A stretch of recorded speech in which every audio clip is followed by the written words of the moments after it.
ngasitheka kodwa mangisitheka abantwana ngizizwe sengathi mina ume phambi kwami yazi abantwana nami ngiyayifisa ukuba imbongi uthando ngiliqonde ngokujula kwabo mina simbongi nemfihlo nokwazi kanjani ukuphila nothando nezinkinga zabo wathi umama ekwenzeni impilo umntanami wabuye ekhaya usunamanqobo othando ngakutshela ngathi othandweni akusona indawo yokudlala ngemizwa waphinka buka namhlanje inhliziyo igcwele izilonda zenkaba thina sesafihla ubuhle bothando sesilinde usuku lokukhumula inzilo ungazibamba imvumele lehlunyembezi kuyavalelisa umhlungu mawukhala ngathi mama othandweni kuzomele ngibe mfishane ngiphume kusahleko manithi uthando nalo nezitha zalo pho indaba kwavela igama lami eqala ubuhlungu omnjani lokubuye ubusikazi ukuthathisa umuntu olimele isinqumo sethu mama siyahlala ngobumnyama inkanyezi yakuyaphila ngokukhala wathi mama kulungile jeza mntanami akuwena isizathu sokukhala kwakho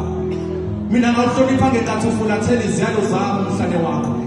kwakumele ungisondeze phezu kwekhanda lakho njengesambulelo esasibona amaconsi azayo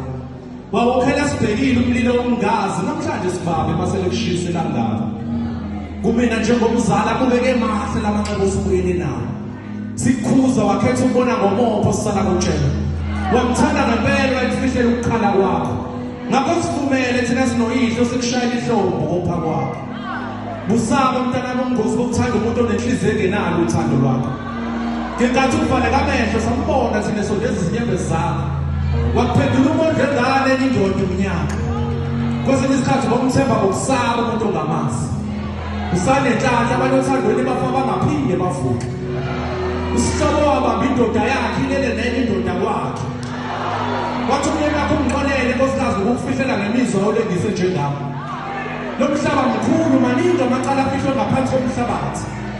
uyimvela kancane ugodo okucashela ubuhlungu makuthandwane madodana unenzani uthando nangena nemisuka naphuma senesixhawula ngezandla ezigcwele igazi wathi omunye mhlobo labo othandweni bacathi kwabo kanti sekuyaphileka ngaphandle kwabo ubuhlungu kumina bese kusibethela kulokhu ekusina umnumzane ekhale komba iqemba lokugcina wathi mhlobo ngiphumile othandweni khona bese lihlisa kangcono idiluzelo komngamo qala ukuhlakanipha umesabo njoba